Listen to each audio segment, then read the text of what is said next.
Отургучтар, жашыл бактар, жарык лампалары жана Wi-Fi. Мунун баары 6-Кичи районундагы жаңы коомдук бакчада орун алган. Жашоочулар эми күндүн ысыгында көлөкөлөп эс алышат. Кичинекей балдары барларга даябай шарт түзүлдү.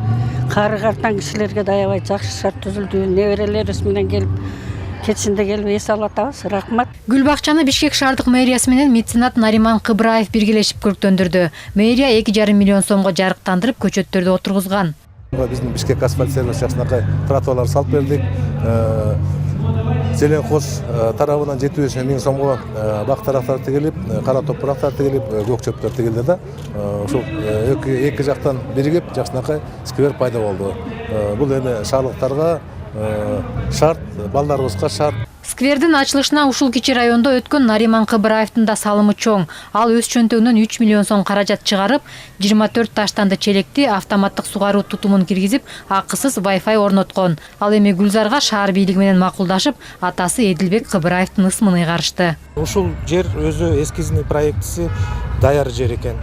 Мурун бул жерде стихийный торговля, ушундай павильондор турчу экен.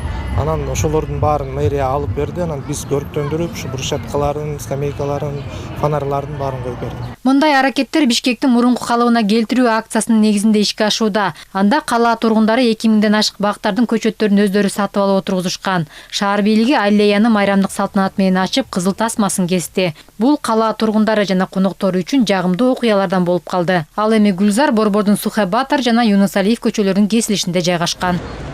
Анара Мамбеткадырова, Чыңгыз Талантбеков, ЛТР Бишкек.